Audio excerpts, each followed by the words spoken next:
Ciao!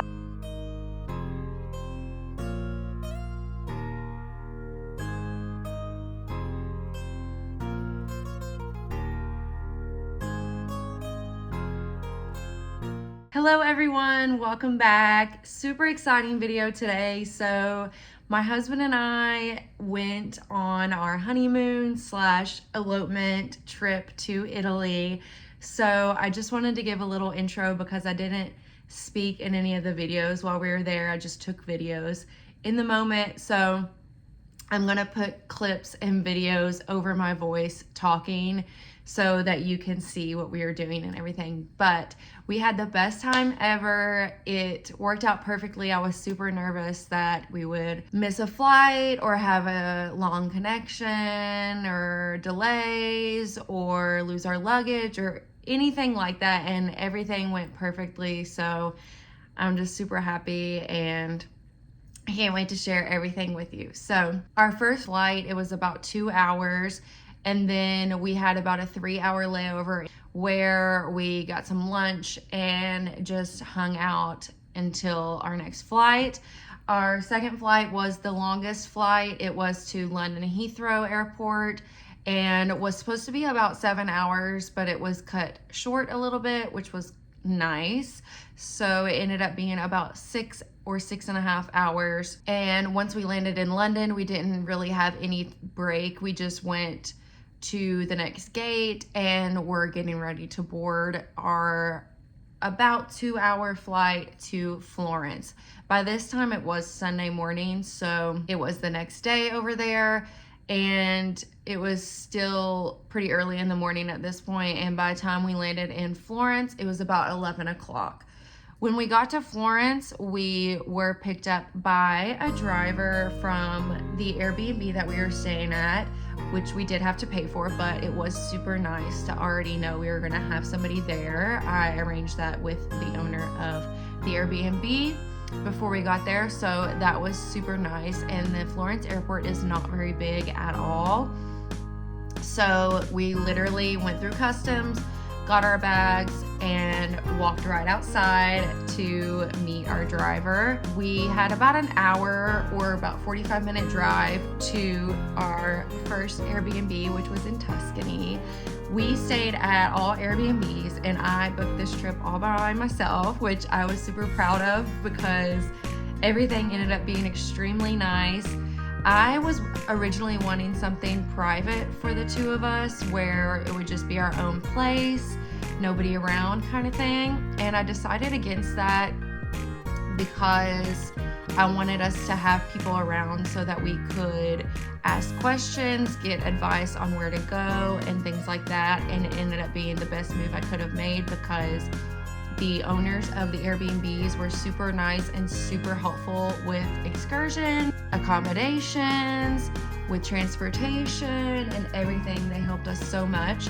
So our first Airbnb in Tuscany, we were still by ourselves. We had our own little apartment, and it was on the most beautiful property in the hills that I've ever seen. It was so peaceful, so dreamlike, and so romantic. It was just absolutely stunning. It was on this old vineyard that I believe he said it is around 350 years old, and him and his family kind of remodeled everything, and now they have several spaces there that they rent out for Airbnbs. He was extremely nice. He welcomed us as soon as we got there and showed us a tour of the property, which had a pool and 2 hot tubs that we could use. Some of the rooms had their own private hot tubs, but there were 2 that we could use around the pool. And then he greeted us with some wine and a charcuterie board with fresh meat and cheese and tomato and things like that. So lovely, so perfect, and just an amazing way to be greeted, of course. We were exhausted from traveling for over 24 hours, so after he showed us around a little bit, we took a nap. And then after we took a nap, we got up and went and looked at the property again. It was around sunset time, things were cooling off, which on this property, it was so nice. It was not very hot at all. There was a nice breeze all the time, so it really wasn't too hot, and the pool was heated, which was nice, so we could get in the pool even though it wasn't scorching hot and still felt refreshed. So anyway, we went out around 6:30, 7 o'clock and walked the property again, and then had him take us to a restaurant that he's kind of affiliated with there down the road about 10 minutes, and had a lovely dinner together for our first night in Italy. The next morning, which was Monday, we had planned to maybe do a bike tour. It ended up being too far away for us to go. Plus, we really just loved the property that we were at and didn't want to leave. So we slept in a little bit and then went out by the pool for most of the day and just relaxed in the pool and the hot tubs. I didn't get in the sun because I didn't want to get any tan lines or sunburn or anything, because today was our vow reading and we were having a photographer come take our pictures in the evening time. So this was a big day for us. So we had a great day outside by the pool and the hot tub, and then we sat outside our little apartment on our little balcony and wrote our vows to each other there, and then got ready. So of course this took me longer than him, and I was starting to stress a little bit just because I was running a little bit behind, and it had started raining. It was literally a 3% chance of rain that day, and it did start raining while I was getting ready, which stressed me out, and he bumped up the time that he was supposed to come by about 30 minutes, and so I started super stressing. I was by myself trying to get ready as a bride and try to look my best and feel my best, and that was the only time on the trip really that I got a little bit stressed, because I just wanted it to be perfect, and it was. It all worked out fine. I got ready, I did my own makeup. The only thing I forgot in my luggage while we were there was lash glue, and I realized it on our flight to London, and it just so happened that when we landed in London, we had to go back through security, and as soon as we got through security, there was a little drugstore right there at the end of security, and it had a bunch of cosmetics. So I went in there and I asked if they had lash glue, and they did, and that's the only thing that I forgot the whole time we were there, and it was right there. I got it as soon as we got to London, and I'm glad I did, because there were no stores around us where we were staying, and there's just no way I would have been able to get it. Of course, I did not need false lashes or lash glue, but I was glad that I remembered and that I was able to get it. So I did my own makeup and my own hair, just something simple like I did in my tutorial a few months back, and then just curled my hair and wore my veil and my hat, and we had our photographer come around 6:30, between 6:30 and 7, after we read our vows to each other privately. I walked out and set up the camera while his back was to me so I could record him seeing me for the first time in my wedding dress, and then the two of us just read our vows together by ourselves. Then I texted the photographer and said that we were ready, and he came onto the property and took our pictures for about an hour, and they turned out lovely. I could not decide if I wanted to do a photographer or not, because I'm pretty good at taking my own photos. Of course, I packed my tripod and everything and knew I could get good pictures, and I did get a lot of great pictures on my own. I'll show some of the ones we took by ourselves, and I absolutely adore those pictures and will always cherish those pictures. But I was glad that I splurged a little bit and hired the photographer, because this is something I didn't have to worry about. Plus, I got some extra pictures, and they did turn out very beautifully, and I love them so much. So that worked out perfectly, and I'm so glad that it did. Also, the rain stopped before we started taking pictures, so that was great. On Wednesday morning, we had scheduled a trip to a winery for a tour and a lunch. This was something that Giovanni, the owner of our Airbnb, helped me with, because I originally had booked it I thought, and I could not find any confirmation in my text messages, emails, or anything. So I reached out to him and asked if he could call and figure out what was going on, and he did call and made a reservation for us. So that was super nice and super helpful, and he did all that before we even got there. And I will try to pronounce the name of the winery. It is Castello di Verrazzano. I believe that's how you say it.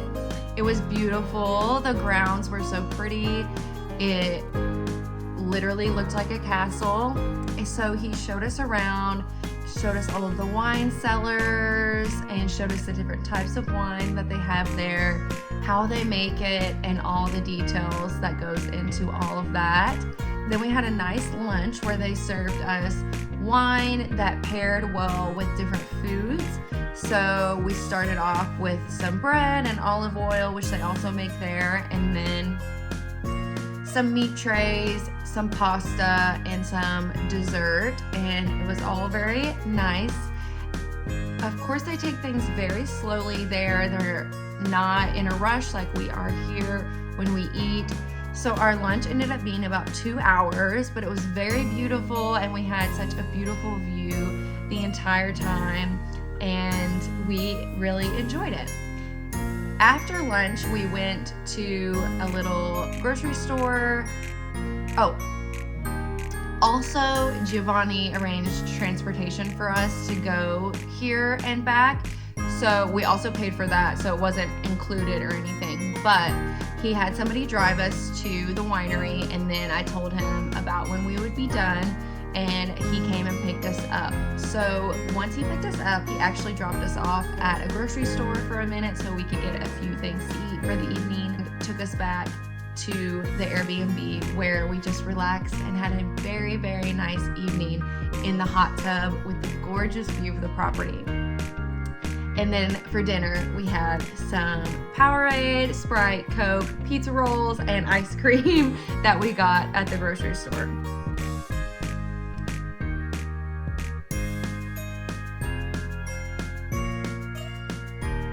On Wednesday morning, we were leaving our first Airbnb, and we had a train to Naples.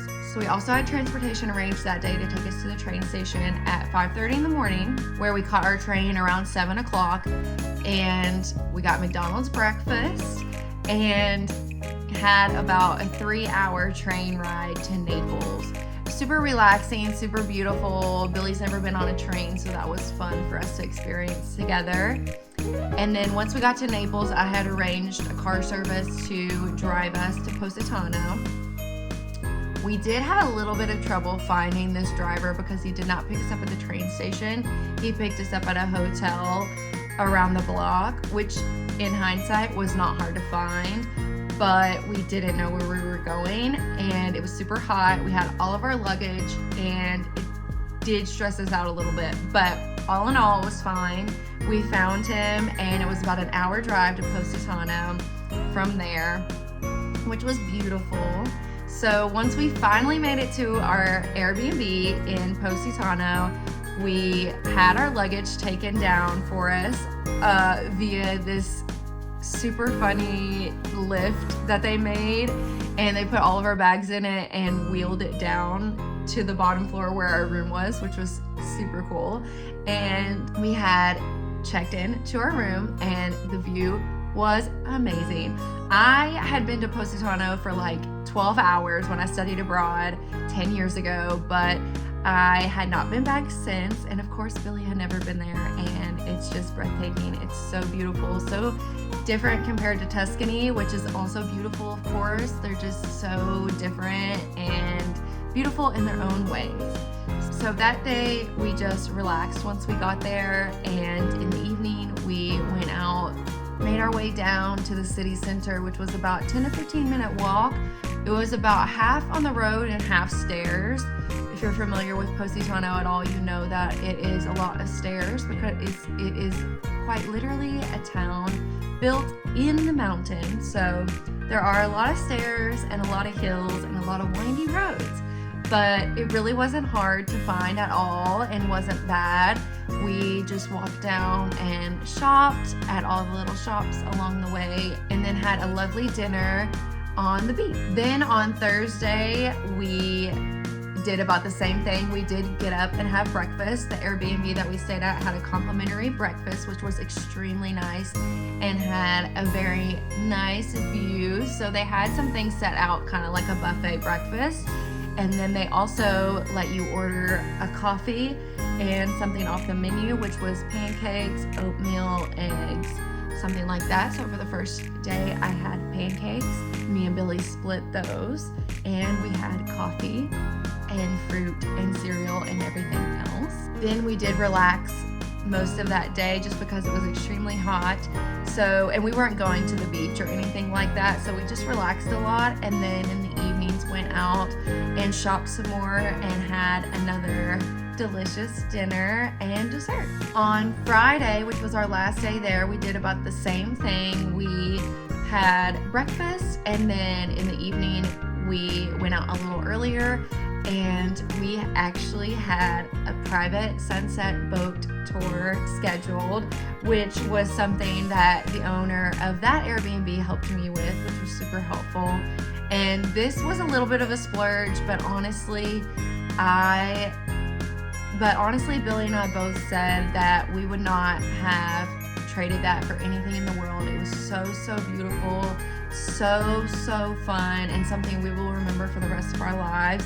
It was worth every single penny that we paid, and honestly I would have paid more because it was just so much fun. Down in the city center by the water, they have a lot of boats that go in there, and he had somebody come pick us up and another couple and took us out to his boat where we were by ourselves, and we got the whole boat privately, and he had some snacks and some champagne for us, which was super fun, and we got to feed the fishies and see all the fish in the ocean, and then we got to jump in the water and swim together, and it was just the most amazing thing ever. The water is so beautiful, the setting is so beautiful, and I just want to remember that feeling for the rest of my life because it was just such an amazing moment seeing Billy swimming in front of me with the huge mountains behind him and the beautiful clear water, and just us on our honeymoon experiencing something like this was priceless and such a fun experience. And then we got to ride around in the water for another hour, just enjoying the sunset and the music he was playing on the boat for us. It was so fun. I highly recommend doing something like that. You can also book it for the whole day if that's something that you want. That would be such a cool experience to have one for the whole day. But I get a little seasick, so I was just a little leery of that. So the sunset cruise was perfect for us. Saturday was our last day, so we had a train from Naples back to Florence. This time our train was at about 10 o'clock, so we left around 7. The lady at the Airbnb arranged transportation for us. Again, another perk.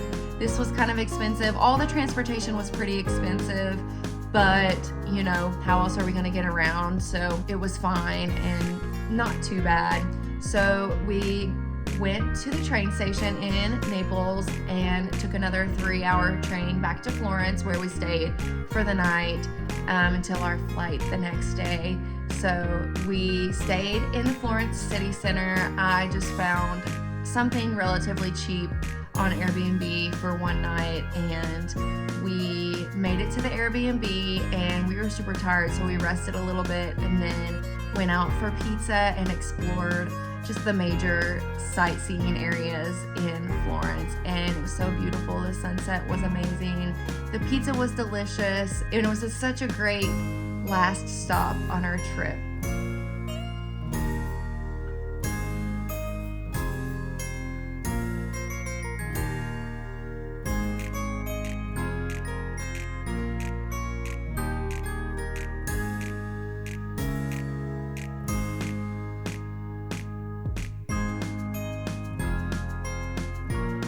Overall, our trip was just so amazing. Everything went perfectly. Our flights were on time, our trains were on time, we had transportation everywhere, we had great excursions, the weather was amazing, and it was just something I'll cherish for the rest of my life and hope I remember the details of forever. If you ever get a chance to go to Italy or on some kind of trip like this, I highly recommend it. Of course, it is a splurge, but it is something that you will remember for the rest of your life and something that is unforgettable and absolutely priceless.